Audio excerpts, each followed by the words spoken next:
దేవుని మాట కార్యక్రమానికి ప్రతి ఒక్కరిని ప్రేమపూర్వకంగా ఆహ్వానిస్తూ ఉన్నానండి. దేవుని పట్ల ప్రతి ఒక్కరికి వందనాలు. మనుషులు నిన్ను కృంగతీయాలని మాట్లాడుతుండగా ఆ మాటల్ని దేవుడు నీ విజయానికి మెట్లుగా మారుస్తూ ఉన్నారు. నీకు ఏ నింద అయితే వచ్చిందో దాన్ని దేవుడు నీకు గౌరవముగా మార్చబోతున్నారు. నీకొచ్చిన ఆటంక పరిస్థితులన్నిటినీ కూడా దేవుడు నీ ఎదుగుదలకు కారణముగా దేవుడు ఉంచబోతూ ఉన్నారు. మనుషులు వ్యతిరేకంగా నీకు కుట్ర పన్నినా దాన్ని నువ్వు దేవుని చేతులకు అప్పగించు. దేవుడు దాన్ని నీకు విజయముగా మార్చబోతూ ఉన్నారు. నీ వెనుక ఉన్న దేవుడు నువ్వు ఎదుర్కొంటున్న సమస్యల కన్నా గొప్పవాడు కాబట్టి ఏది ఎంత మాత్రమో నీకు హాని చేయదు. యోసేపుని అన్నలు గుంటలో పడేసి అనుకున్నారు, ఇక్కడతో అయిపోయింది అనుకున్నారు. కానీ అతని యొక్క ఆశీర్వాదం అక్కడ నుంచే మొదలైంది.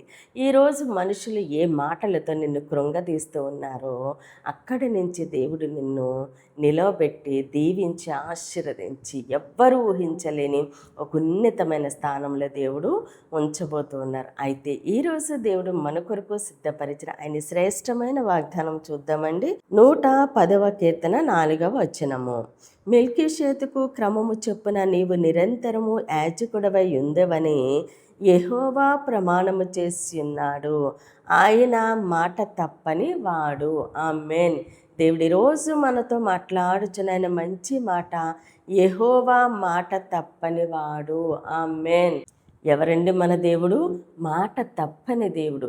మనం అనుకుంటాము ప్రార్థన చేసిన వెంటనే జవాబు రాకపోతే దేవుడు నా ప్రార్థన ఆలకించట్లేదేమో, దేవుడు నా ప్రార్థన అంగీకరించటం లేదు, నాకు ఇంకా దేవుడి దగ్గర నుంచి జవాబు రాదు అని అనుకుంటావు. కానీ దేవుడు నీకు ఏ వాగ్దానం అయితే చేశారో, ఏ మాట అయితే ఇచ్చారో అది ఆయన సమయం ముందు తప్పకుండా ఆయన నెరవేర్చే దేవుడు. ఆయన మాట తప్పని దేవుడు.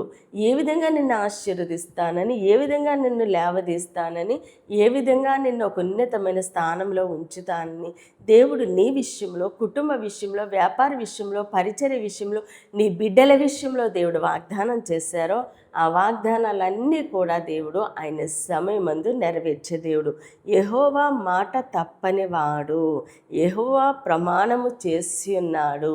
ఆయన ప్రమాణము చేసి ఉన్నాడు కాబట్టి ఆయన ఎన్నడూ మాట తప్పని దేవుడు. నీ పరిస్థితిని ఎన్నడూ నువ్వు చూడొద్దు, కానీ దేవుని మాట యందు నమ్మిక ఉంచు. ఆయన సమయమందు ఆయన మన జీవితాల్లో కార్యాలు జరిగిస్తుండగా సమస్త ఘనత మహిమ ప్రభావాలు మనము దేవునికే చెల్లిందామండి. కొద్ది మాటలో దేవుడు మన వినికిల్లో దీవించి ఆశీర్వదించునుగాక. ఆమేన్. ప్రేయర్ చేసుకుందామండి. అందరూ కన్నులు మూసుకుని ప్రేయర్లు ఏకీభవించు. మహోన్నతుడ, మహాగణుడ, పరిశుద్ధుడా, నీకే వందనాలు వందనాలు వందనాలు దేవా తండ్రి.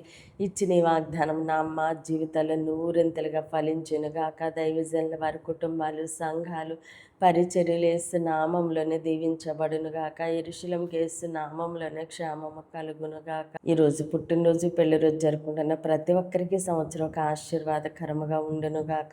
దేవుని మాట పరిచర్యలో పాలి భాగస్తులే భారం కలిగి ప్రార్థన చేయుచున్న ప్రతి ఒక్కరిని దేవుడు బహుగా దీవించి ఆశీర్వదించునుగాక. వివాహాలు కావలసిన బిడ్డలకి యేసునామములో ఘనమైన వివాహములు జరుగునుగాక. మూయబడిన ప్రతి గర్భము యేసు నామంలోనే తెరవబడునుగాక. యవ్వన బిడ్డలకి యేసునామములో మంచి భవిష్యత్తు కలుగునుగాక. అయ్యా, ప్రతి ఒక్కరిని నీ చేతులకు అప్పగిస్తూ చిన్న ప్రార్థన పాదసాన్ని చేర్చుకోమని యేసు క్రీస్తు అతి పరిశుద్ధ నామందు బ్రతిమాలి వేడుకుంటున్నాం మా తండ్రి. Amen, amen, amen. దేవుడు మిమ్మల్ని, మీ కుటుంబాన్ని దీవించి ఆశీర్వదించునుగాక. ఆమెన్.